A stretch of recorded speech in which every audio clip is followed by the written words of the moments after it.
Good morning. मैं हूं Purnendu Bhattacharya C&S से। आज का टॉपिक है फर्टिलाइजर एपिसोड 5। बहुत ज्यादा पूछे जाने वाला टॉपिक है ये, तो चलिए बात करते हैं। फर्टिलाइजर्स के बारे में बताने से पहले मैं क्या फर्टिलाइजर यूज करता हूँ, कैसे यूज करता हूँ, कब यूज करता हूँ, ये सब चीज बताने से पहले मैं ये कॉन्सेप्ट क्लियर कर देना चाहता हूँ कि प्लांट्स का न्यूट्रिशन किस तरह से होता है। ठीक है, तो चलिए देख लेते हैं।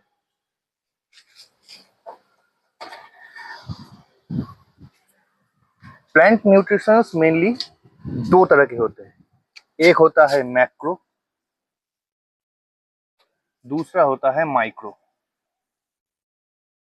मतलब मैक्रोन्यूट्रिएंट्स और माइक्रोन्यूट्रिएंट्स। तो पहले मैक्रोन्यूट्रिएंट्स के बारे में बात करेंगे।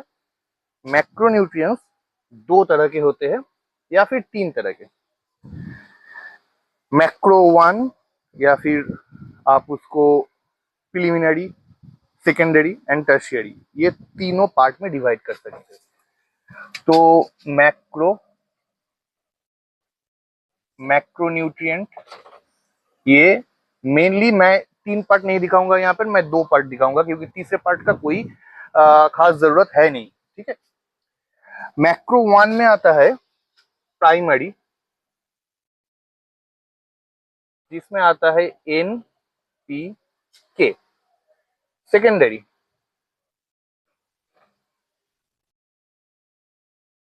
में आता है, बहुत सारे आता है, इसमें से मैं दो या तीन चीजों का नाम ही लूंगा। कैल्शियम, मैग्नीशियम और सल्फर। ठीक है।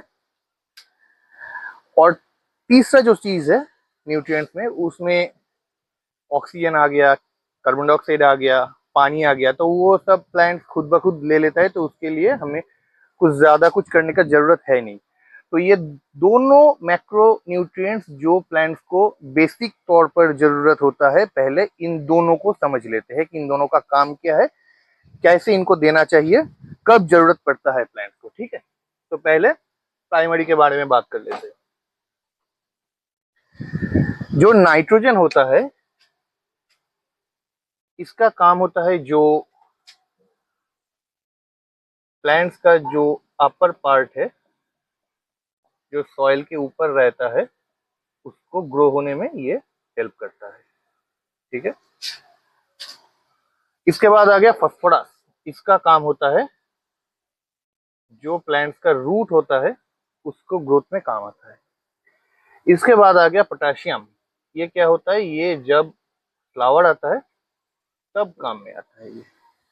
तो नाइट्रोजन का काम हो गया प्लांट्स का जो बॉडी है उसका ग्रोथ करना, कोई भी प्लांट्स हो। फास्फोरस का बेसिक काम हो गया रूट्स का ग्रो करना, और पोटेशियम का काज हो गया फ्लावर का ग्रो करना। ये इसका मेन काम है। इसके अलावा भी बहुत सारे काम में आते हैं, उतना डिटेल्स में जाने का हमें जरूरत नहीं है। ठीक है। ये आ गया आपका मैक्रोन्यूट्रिएंट्स में जो पहला है प्राइमरी न्यूट्रिएंट्स NPK, उसका काम NPK। अब जो सेकेंडरी न्यूट्रिएंट्स है जिसमें मैंने बताया कैल्शियम, मैग्नीशियम, सल्फर, ये प्लांट्स के टेक्सचर में काम करता है। और भी प्लांट्स के अंदर बहुत सारे मेटाबॉलिज्म होता है जिसमें ये सारे काम करते हैं अलग अलग तरह से। इनको भी जानने का जरूरत नहीं है, वीडियो बहुत ज्यादा लेंदी हो जाएगा। ठीक है। तो ये रहा बेसिक कॉन्सेप्ट मैक्रोन्यूट्रिएंट्स की। अब माइक्रोन्यूट्रिएंट्स के बारे में अगर आए, टोटल लग 20 से ज्यादा माइक्रोन्यूट्रिएंट्स होते हैं जो प्लांट्स को चाहिए होता है। बहुत सारे हैं जिसमें बोरॉन, आयरन, कॉपर और भी बहुत सारे हैं। उनका अलग अलग करके क्या काम है ये मैं नहीं बताने वाला हूँ यहाँ पर, उसमें भी वीडियो लेंदी हो जाएगा। तो मैक्रोन्यूट्रिएंट में ये जो रेशियो है NPK का रेशियो, ये कब कैसे मेंटेन करना है ऑर्गेनिक फर्टिलाइजर के हिसाब से।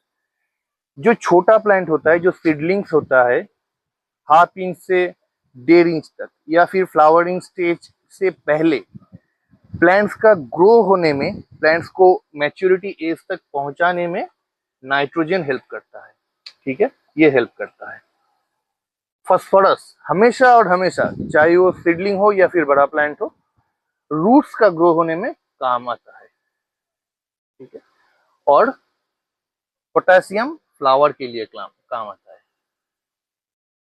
तो जाहिर सी बात है कि ये सीडलिंग्स में बहुत ज्यादा जरूरत नहीं है। जब फ्लावरिंग स्टेज में प्लांट आ जाएगा तभी इसका जरूरत ज्यादा रहता है। नाइट्रोजन का जरूरत तब रहता है जब प्लांट सीडलिंग स्टेज में रहता है, और फास्फोरस का हमेशा ही जरूरत रहता है। ठीक है, ठीक है। और अब देख लेते हैं कि मैं फर्टिलाइजर्स कैसे बनाता हूँ अपने प्लांट्स के लिए। मैं दो तरह का फर्टिलाइजर्स बनाता हूँ टोटली, मतलब 90% ऑर्गेनिक्स फर्टिलाइजर के ऊपर डिपेंड करके। ठीक है, जो एक सीडलिंग्स के लिए होता है और एक मैच्योर प्लांट्स के लिए होता है।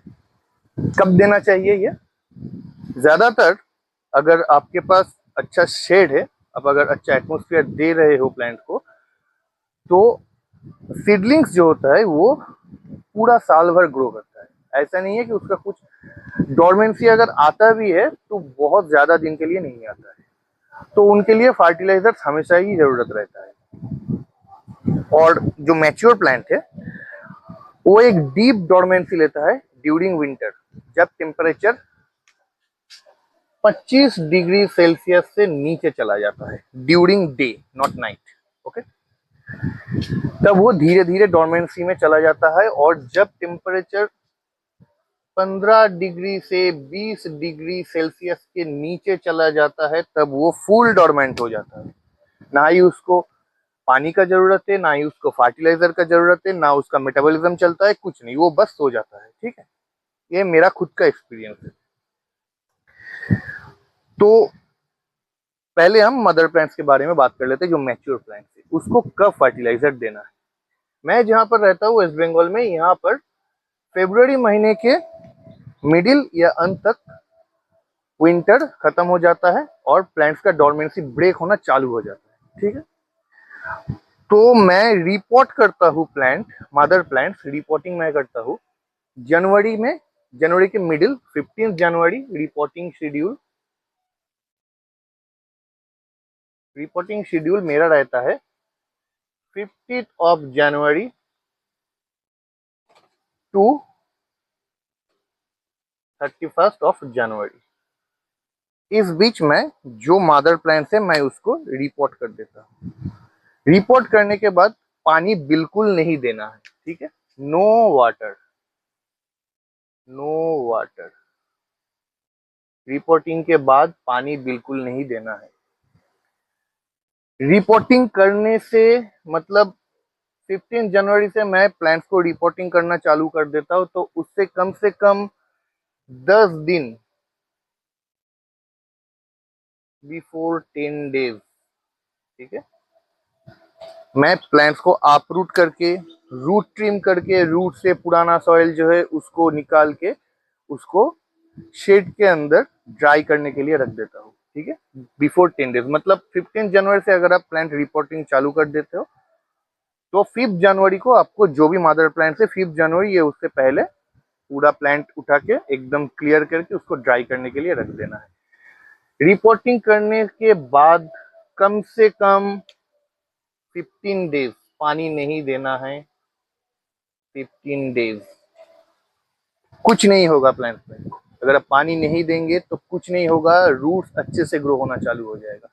सॉइल के अंदर जो भी नमी है, जो भी मॉइस्चर बचा है, उससे ही प्लांट ग्रो होना, प्लांट का रूट का ग्रो होना चालू हो जाएगा। ठीक है, अब इसके बाद क्या करना है, प्लांट्स मतलब फरवरी का मिडिल से आपने पानी देना चालू कर दिया 15 दिन के बाद, मतलब आपने अगर 5 जनवरी को कोई प्लांट रिपोर्टिंग किया है तो आपने 30 जनवरी से 1 फरवरी तक आपने उसको पानी देना फिर से चालू कर दिया है, थोड़ा थोड़ा पानी देना चालू कर दिया। प्लांट ग्रोथ दिखा रहा है, प्लांट आपको मालूम पड़ रहा है कि प्लांट थोड़ा थोड़ा ग्रो हो रहा है या फिर उसमें बर्ड आने का चांसेस बढ़ गया है।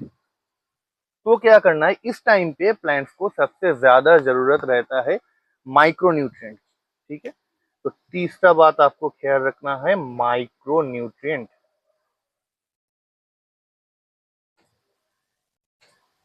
इस टाइम पे माइक्रोन्यूट्रिएंट देना है आपको। इससे क्या होगा, जो फ्लावर आएगा उसका मेच्योरिटी अच्छा होगा।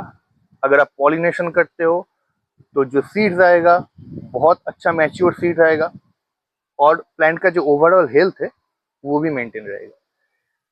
तो ये हो गया प्लांट रिपोर्टिंग के 15 डेज के बाद आपको पानी देना है और उसके साथ थोड़ा थोड़ा माइक्रोन्यूट्रिएंट देना है। कितना देना है ये आपको पहले महीने में, मतलब फरवरी महीने में, ड्यूरिंग फरवरी 2 टाइम पर मंथ। फरवरी महीने में आपने 2 बार देना है 15 डेज के इंटरवल पर। अब फरवरी खत्म हो गया, मार्च महीने आ गया, फ्लावर में बर्ड्स आ रहा है, फ्लावर खिल रहा है, बहुत अच्छा फ्लावर खिल रहा है, तब आपको इसे देना है 3 to 4 टाइम इन मार्च। बस जितना माइक्रोन्यूट्रिएंट का डेफिशिएंसी था वो खत्म हो गया प्लांट में। अब इसके बाद अप्रैल, मई, जून, अब महीने में एक बार दे सकते हैं। ठीक है, तो 1 टाइम अप्रैल, मई, ऐसा कंटिन्यू करके अक्टूबर तक, जब तक प्लांट्स में फ्लावर आ रहा है तब तक आप महीने में एक बार ज्यादा से ज्यादा दे सकते हैं। तो ये हो गया मदर प्लांट्स का, कैसे रिपोर्टिंग करना है, कब रिपोर्टिंग करना है, डिटेल्स में और भी बाद में वीडियो में बताऊंगा। अब सीडलिंग्स मैं कैसे करता हूँ। सीडलिंग्स रिपोर्टिंग होता है ड्यूरिंग डोरमेंसी, मतलब जो शॉर्ट डोरमेंसी पीरियड आता है, मैंने पहले बताया सीडलिंग्स में कुछ खास डोरमेंसी तो आता नहीं है उसमें, अगर ज्यादा से ज्यादा आए तो भी 1 महीने का डोरमेंसी आता है। तो उस टाइम पे वैसे सीडलिंग आप कभी भी रिपोर्टिंग कर सकते हो, अगर आपके पास प्रॉपर नॉलेज है सीडलिंग्स को कैसे हैंडल करना है तो आप कभी भी रिपोर्टिंग कर सकते हो। मैं 1/2 इंच से 1.5 इंच तक का जो प्लांट होता है जो फ्लावरिंग स्टेज में नहीं रहता है, उसको मैं ड्यूरिंग जनवरी, जब भी उसका डोरमेंसी आता है, मैं जब भी देखता हूँ कि उसका ग्रोथ बंद हो गया है, तभी मैं उसको अपरूट कर देता हूँ और नया सॉइल में फर्टिलाइजर के साथ उसको रिपोर्टिंग कर देता हूँ। तो उसके लिए क्या फर्टिलाइजर चाहिए मैं बता दूंगा। उसको रिपोर्टिंग करना है during seedlings,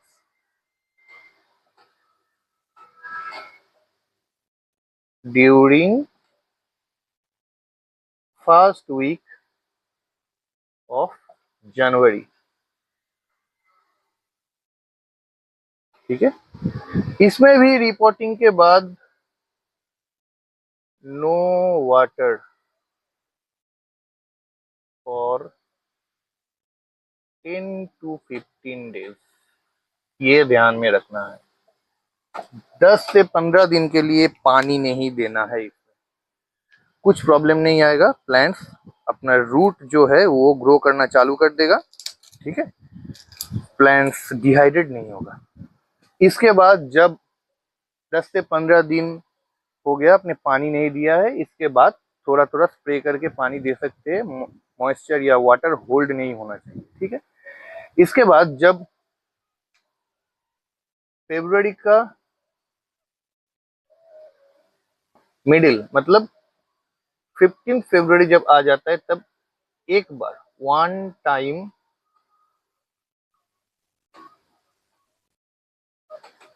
systemic fungicide,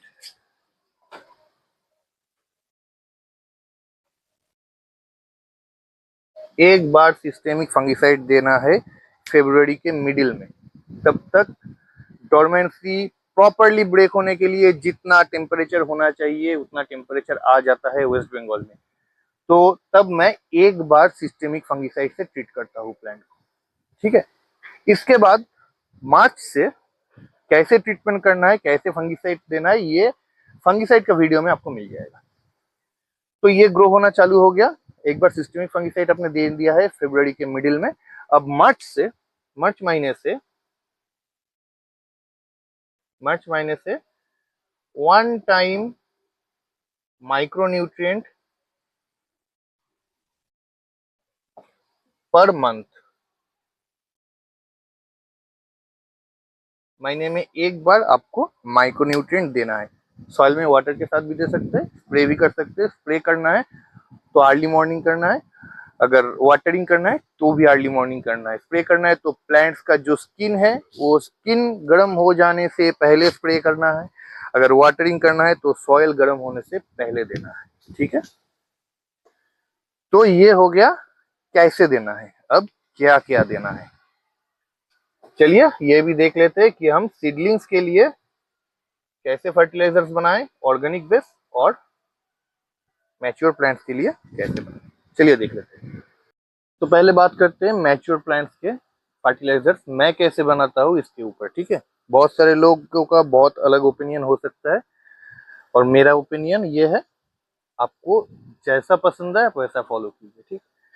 mature plants के लिए मैं 7 किलोग्राम ऑफ फर्टिलाइजर क्या क्या रेशियो में मैं मिक्स करता हूँ ये दिखा लेता हूँ। आपको अगर ज्यादा क्वांटिटी में बनाना है तो ये रेशियो मेंटेन करके आपको बनाना है। पहला आता है नीम केक, इसको नीम खोल भी बोला जाता है। ये आपको लेना है 1 किलो, बोन डस्ट लेना है 1 किलो, हॉर्न एंड हुफ लेना है 1 किलो, लीफ कंपोस्ट लेना है 1 kilo, super phosphate, single super phosphate जो होता है इसको लेना है 2 किलो, और काऊ डंग कंपोस्ट लेना है 1 किलो। ये रेशियो में ये सबको आपको अच्छे से वाटर स्प्रे करके, मतलब पूरा जो भी आप यूज कर रहे हो उसको पूरा मॉइस्ट हो जाना चाहिए। ऐसे वाटर स्प्रे करके आपको अच्छे से मिला लेना है। उसको एक कोई भी कंटेनर के अंदर उसको डाल के, हो सके तो थोड़ा सा ऊपर से कवर करके उसको 15 डेज के लिए आपको डिकम्पोज होने देना है। मैंने फंगिसाइड्स के वीडियो में आपको बताया था कि प्लांट्स रॉट होने का सबसे खास वजह ये रहता है कि हम फर्टिलाइजर्स डायरेक्ट यूज कर देते हैं, ठीक है। तो ये रेशियो में मिला के आप मॉइस्ट कीजिए उसको अच्छे से, कोई कंटेनर के अंदर डालिए, उसको ऊपर से थोड़ा सा कवर अप कीजिए।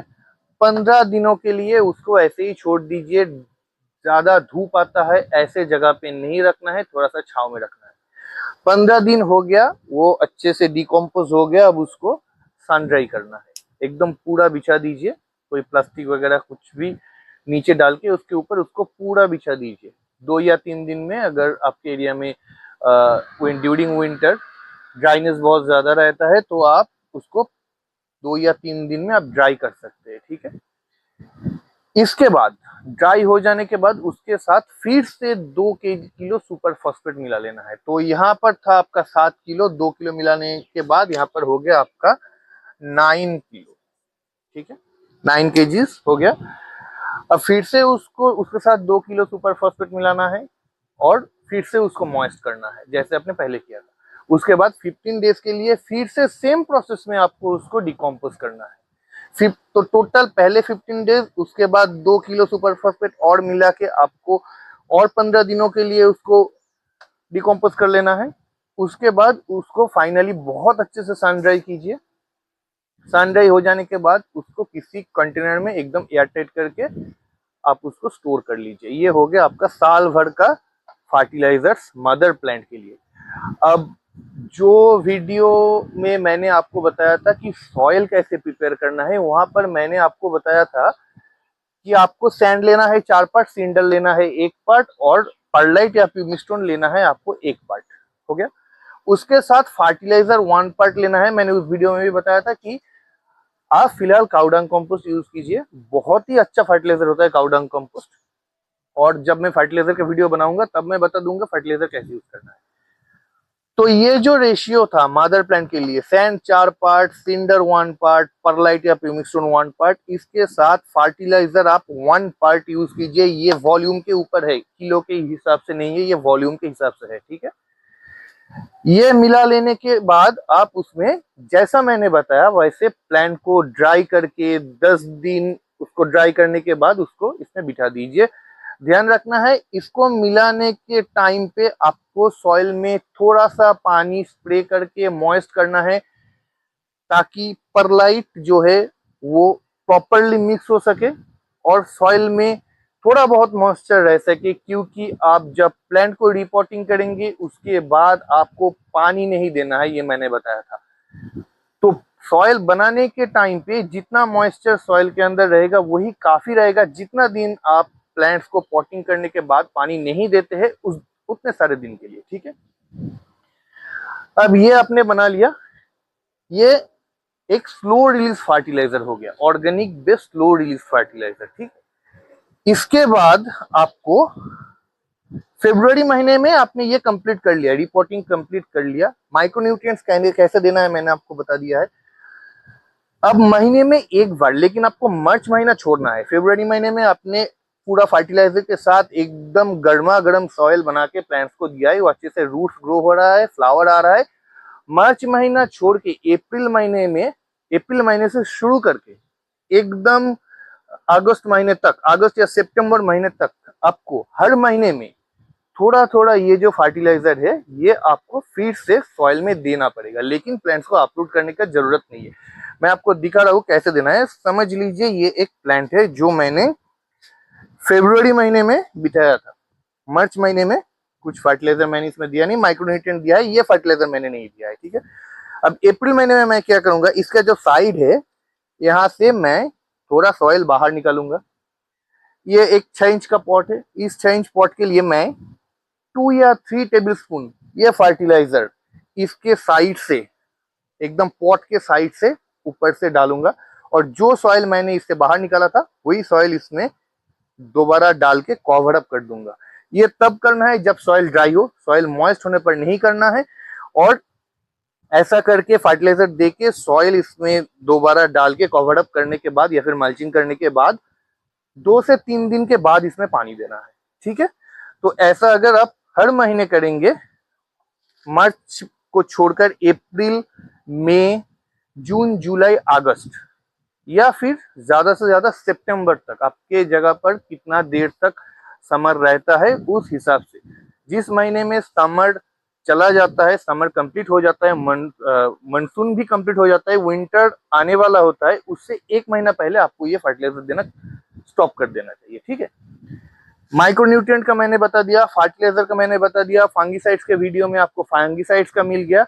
अब ये जो फर्टिलाइजर है, ये फर्टिलाइजर में आपको एनपीके का बैलेंस अच्छा मिल जाता है, जिसमें प्लांट्स थोड़ा ग्रो होता है, रूट्स अच्छे से ग्रो होता है, और फ्लावर बहुत अच्छे से आता है, ठीक है। आपको अगर कोई भी ऑर्गेनिक फर्टिलाइजर का न्यूट्रिशनल वैल्यू या फिर न्यूट्रिएंट वैल्यू क्या है प्लांट्स न्यूट्रिएंट्स के हिसाब से आपको जानना है, तो आप सीधा सीधा गूगल कीजिए। मतलब मैंने यहाँ पर डाला है नीम केक, तो आप गूगल में लिखिए नीम केक फर्टिलाइजर न्यूट्रिशनल वैल्यू, आपको पूरा दिख जाएगा कि नीम केक में एनपीके का क्या रेशियो है, कैल्शियम, मैग्नीशियम, सल्फर, या फिर कुछ भी अगर माइक्रोन्यूट्रिएंट्स इसके अंदर है, इसके अंदर है, वो कौन से रेशियो में है, कितना कितना परसेंटेज है, वो आपको मिल जाएगा। तो अगर ये सब आप गूगल में देखेंगे तो आपको मिल जाएगा कि प्लांट्स को, मदर प्लांट्स को फ्लावर के लिए, ग्रो करने के लिए और रूट्स के लिए जो भी न्यूट्रिएंट्स की जरूरत है वो सब यहाँ से मिल रहा है। माइक्रोन्यूट्रिएंट्स भी थोड़ा बहुत मिल रहा है, लेकिन माइक्रोन्यूट्रिएंट्स हम अलग से डालेंगे, वही एक कंपोजिशन हम केमिकल डालेंगे। और दूसरा ये सुपर फॉस्फेट, इसलिए मैंने बताया था लगभग 90% मेरा फर्टिलाइजर जो है वो ऑर्गेनिक बेस है। और ये सुपर फॉस्फेट का काम भी यही है कि बाकी जो फर्टिलाइजर्स मैंने यहाँ पर डाला है उनको डिकम्पोज जल्दी होने में हेल्प करता है, ठीक है। तो आपको ये सारे और माइक्रोन्यूट्रिएंट्स का जरूरत इससे भी मिल जाएगा, अलग से हम इसलिए डालेंगे ताकि प्लांट्स और भी अच्छा परफॉर्म करें, ठीक है। अब मैं दिखाऊंगा कि सीडलिंग्स के लिए सॉइल कैसे बनाते हैं, चलिए देखते हैं। अब ये रहा सीडलिंग्स का फर्टिलाइजर, ठीक है। इसमें मैं 10 किलो के हिसाब से बता रहा हूँ आपको। सीडलिंग्स मतलब जर्मिनेटेड प्लांट, जब भी रिपोर्ट करते हैं आप उसको, उससे लेकर मैं 1 से 1.5 इंच तक प्लांट को सीडलिंग्स के अंदर ही काउंट करता हूँ, क्योंकि तब तक एस्ट्रोफाइटम और भी बहुत सारे वैरायटीज है जिसमें फ्लावर आने का चांसेस नहीं रहता है, ठीक है। तो उस टाइम पे हमें ऐसा फर्टिलाइजर नहीं देना है जिसमें ज्यादा सर पोटेशियम हो, क्योंकि वो फ्लावर तो देने वाला है नहीं। आपको दूसरा चीज ये ध्यान में रखना है कि पोटेशियम जो होता है वो प्लांट्स की ग्रोथ को हैम्पर कर देता है। जब भी कोई प्लांट फ्लावर देता है तब उसका जो नेचुरल ग्रोथ होता है वो बंद हो जाता है। तो पोटेशियम अगर आप ज्यादा रखेंगे तो सीडलिंग्स का ग्रोथ धीरे होगा, इसलिए सीडलिंग्स जो भी प्लांट्स फ्लावर देने का स्टेज तक नहीं पहुंचा है उसमें फ्लावर फ्लावर के लिए जो फर्टिलाइजर्स होता है वो मैं नहीं यूज करता हूँ बहुत ज्यादा रेशियो में, ठीक है। तो इसमें क्या क्या मैं देता हूँ, इसमें आपको देना है neem cake 1 kg, bone dust 1 kg, leaf compost 1 kg, super phosphate 2 kg, cow dung compost 5 kg, cow dung compost इसको काला सोना भी बोला जाता है, इसमें बहुत कुछ रहता है, ठीक है। इसको प्रोसेस कैसे करना है, इसको भी सेम आप मिला लीजिए, वाटर स्प्रे करके मॉइस्ट कीजिए, 15 दिन के लिए, 15 डेज के लिए उसको डिकम्पोज होने के लिए छोड़ दीजिए, पहले की तरह ही। 15 दिन में डिकम्पोज हो गया, उसको ड्राई करना है। इसके साथ फिर से आपको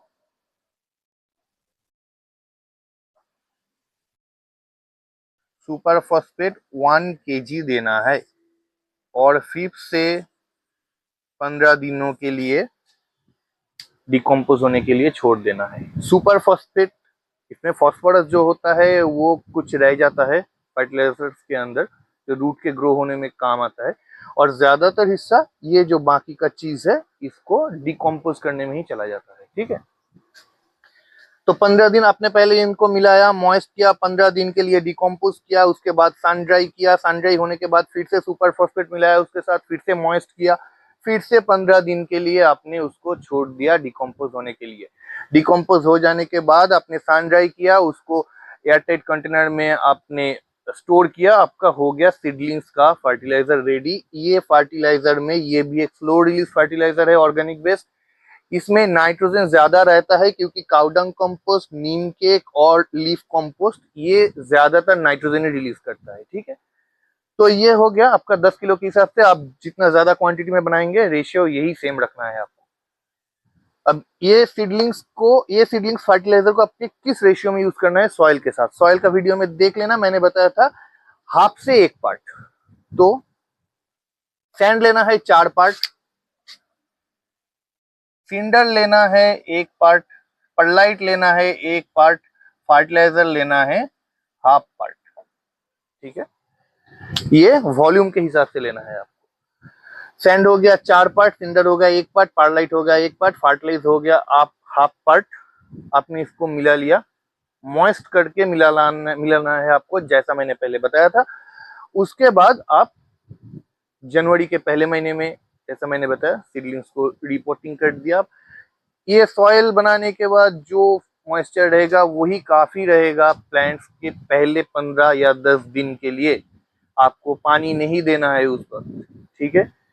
अब जैसे प्लांट ग्रो होता जाएगा, माइक्रोन्यूट्रिएंट कब देना है, फरवरी के अंत मिडिल में क्या देना है, ये सब मैंने आपको वीडियो के शुरुआत में बता दिया था। अब ये फर्टिलाइजर रिपीट कब करना है, इसको हर 2 महीने में एक बार, जैसा मैच्योर प्लांट के लिए मैंने बताया था, थोड़ा थोड़ा सॉइल बाहर निकल के फर्टिलाइजर पॉट के साइड से देके फिर से वही पुराना सॉइल देके ही मल्चिंग कर देना है। इसको 2 महीने में एक बार करना है। लेकिन क्या होता है, एकदम जो बहुत छोटा सीडलिंग्स होता है, मतलब इतना छोटा, जो लगभग 1 सेंटीमीटर से भी छोटा है, इसको अगर आप ऐसे साइड से सॉइल निकालेंगे और इसमें सॉइल फर्टिलाइजर डालेंगे, सॉइल से मल्चिंग करेंगे, तो प्लांट का जो रूट है वो हैम्पर हो जाएगा। तो इतना छोटा प्लांट में तो हम नहीं कर सकते। हम कितना छोटा प्लांट में कर सकते हैं, हम लगभग इतना छोटा प्लांट में कर सकते हैं, इसमें हम कर सकते हैं। तो एकदम छोटा प्लांट के लिए हम क्या करें, ये सीडलिंग्स के लिए भी कर सकते हैं, मैच्योर प्लांट्स के लिए भी कर सकते हैं। एक और चीज आता है फर्टिलाइजर में जिसको बोला जाता है पीजीआर या फिर प्लांट ग्रोथ रेगुलेटर, ठीक है। ये लिक्विड बेस में भी आता है या फिर पाउडर बेस में भी आता है, ग्रेन्यूल्स में भी आता है। मैं लिक्विड ज्यादातर यूज करता हूँ। ये होता है पीजीआर, प्लांट ग्रोथ रेगुलेटर। एकदम छोटा जो सीडलिंग्स होता है जिसको आप सॉइल बाहर निकाल के फर्टिलाइजर नहीं दे सकते, उसमें आपको पीजीआर यूज करना है। लिक्विड बेस्ड पीजीआर मैं यूज करता हूँ, कोई भी कंपनी का आप लीजिए, मैं कोई कंपनी का नाम नहीं लूंगा यहाँ पर। 1 ml पर लीटर मैं सॉइल में वाटरिंग के टाइम यूज करता हूँ। कब यूज करता हूँ इसको, मैं यूज करता हूँ मार्च से अक्टूबर तक। कितना यूज करता हूँ, 2 टाइम पर मंथ। ये सीडलिंग्स में मैं करता हूँ, और जो मैच्योर प्लांट है उसमें मैं ये सीडलिंग्स के लिए और मैच्योर प्लांट के लिए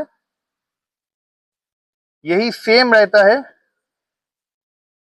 मार्च से अक्टूबर, लेकिन 1 टाइम पर मंथ। ठीक है,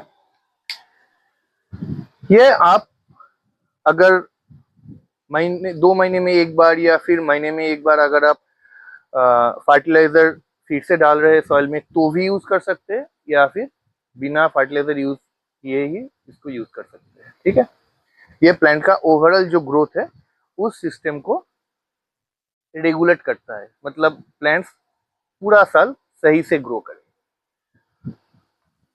तो ये हो गया फर्टिलाइजर का वीडियो, बहुत ज्यादा पूछे जाने वाला टॉपिक था ये। अब मैं कोई भी केमिकल फर्टिलाइजर यूज नहीं करता हूँ। बहुत सारे लोग ये बोलेंगे कि एनपीके एनपीके बैलेंस जो होता है, मतलब 19 19 19 या फिर 20 20 20 यूज करते हैं। मेरा एक्सपीरियंस नहीं है इसमें क्या रिजल्ट आएगा, क्योंकि ये सब सॉल्ट बेस होता है। तो सॉइल के अगर सॉल्ट जम जाता है तो उसका क्या रिजल्ट आएगा, प्लांट्स का रूट कुछ डैमेज होगा या नहीं, इसके बारे में मेरा कोई एक्सपीरियंस नहीं है। फ्लावरिंग के लिए बहुत सारे लोग एनपीके 0 0 50 यूज करते हैं। इसको शायद सल्फेट ऑफ पोटाश बोला जाता है इसको।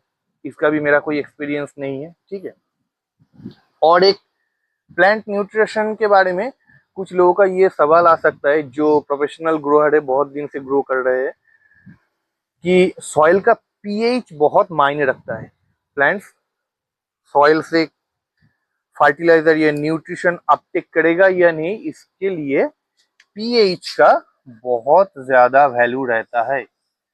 मैं आप लोगों को बताऊंगा, बहुत सारे लोग मेरे पास ऐसे आए कि सर पीएच मेंटेन करने के लिए हम विनीगर डालें, हम जो नींबू होता है उसको निचोड़ के डाल दे, या फिर सल्फ्यूरिक एसिड डाल दे।